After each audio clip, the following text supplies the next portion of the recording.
Frères et sœurs, salut à tous. Alors, je fais cette vidéo aujourd'hui dans le cadre d'une éducation de masse. Avant d'ouvrir le sujet, je voudrais d'abord et encore vous présenter l'objet de cette motivation. C'est cette organisation qui est Education for Non-for-Profit Organization, qui est cette organisation dont le siège aux États-Unis et avait pour objectif, dans la ville de New York, qui avait pour objectif de partager la bonne information, lutter contre la mauvaise information et mettre nos frères et sœurs, surtout ceux immigrants, au même niveau de connaissance. Le sujet d'aujourd'hui, c'est l'enregistrement des véhicules hors des États automobiles. Je voudrais interpeller les frères et sœurs qui vivent dans des grandes villes où l'assurance est extrêmement élevée et cherchent des solutions dans d'autres États pour le compte de la vie moins chère, ce qui n'est pas mauvais, mais il faut connaître pour éviter de tomber dans des erreurs. Nous voyons dans nos grandes villes, dans les rues, nous voyons des personnes qui ont des plaques de North Carolina, Caroline du Nord, Caroline du Sud, Pennsylvania et autres.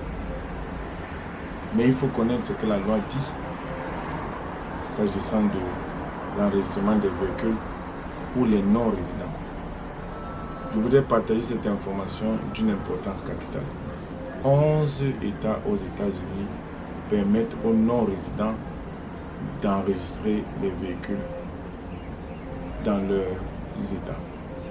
Certains avaient des conditions, d'autres sans conditions. Quand je parle de conditions, je parle des enregistrements des véhicules pour des résidents qui sont là, soit par déploiement militaire ou bien se retrouvent affectés.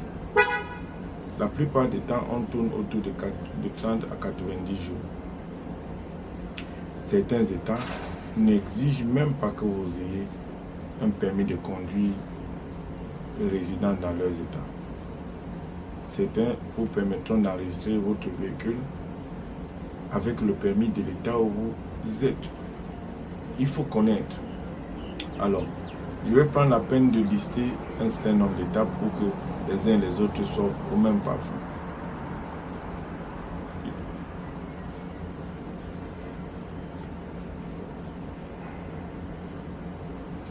Alors, voilà une liste des États que je souhaite que les uns et les autres notent lorsqu'on a l'intention de faire enregistrer le véhicule dans un État parce que nous cherchons plus ou moins des solutions, soit des vies moins chères, soit d'enregistrement. Donc, je vais lire.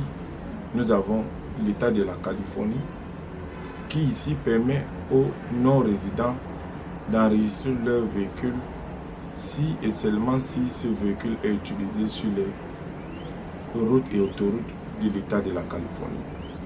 Donc, pour dire que pas besoin d'avoir un permis de la Californie pour enregistrer son véhicule en Californie. Vous avez l'État du Colorado et c'est un État où l'assurance coûte effectivement très moins cher, qui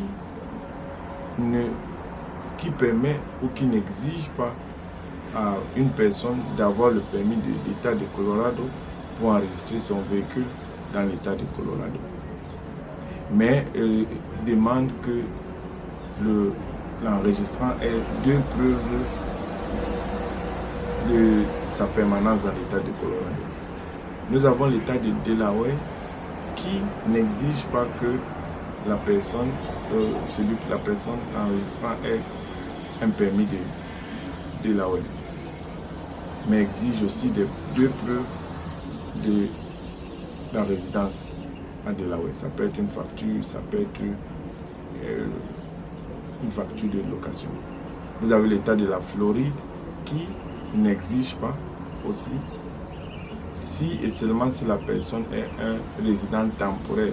Lorsqu'on parle de résident temporaire, c'est quelqu'un qui est entre 30 et 90 jours. Vous avez l'État d'Indiana qui n'exige pas que la personne ait un permis de l'État d'Indiana et deux documents qui prouvent que vous avez des activités dans l'État d'Indiana. Vous avez l'État du Connecticut aussi qui n'exige pas que la personne ait le permis. Vous avez l'État de Maine qui n'exige pas. Vous avez l'État de Massachusetts, n'est-ce pas? Voilà, vous avez l'État de New York. Mais il faudrait envoyer la demande d'enregistrement des véhicules directement à Albany, qui est l'État de New York, par mail. Voilà. Vous avez l'État de North Dakota, voilà, qui permet aux personnes non résidentes et déployées temporairement pour travailler d'enregistrer leurs véhicules. Vous avez l'État de South Dakota, qui aussi permet aux non-résidents de l'État d'enregistrer leur véhicule là-bas provisoirement et produire une copie de leur permis de conduire, carte de sécurité sociale et registration. Donc voilà la liste des États qui permettent aux non-résidents de cet État d'enregistrer leur véhicule dans leur État. Maintenant, vous autres qui êtes à l'extérieur et qui utilisez des véhicules avec d'autres États, rassurez-vous que l'État où la plaque de ce véhicule, où l'enregistrement a été fait, permet à une personne résidant ailleurs d'enregistrer son véhicule. Ce que je voudrais mentionner ici, qui est très important, il y a des États qui permettent pour une durée de 30 à 90 jours d'enregistrer ou d'obtenir un enregistrement dans leurs États. Passé ce délai, votre enregistrement devient automatiquement annulé. Et nombreux de nos frères et sœurs roulent à l'extérieur avec des véhicules dont les enregistrements sont depuis longtemps annulés. J'en connais, j'en ai traité. C'est pour ça que je vous interpelle. Rassurez-vous par le biais de votre intermédiaire dans cet état que votre véhicule est enregistré. C'est très important.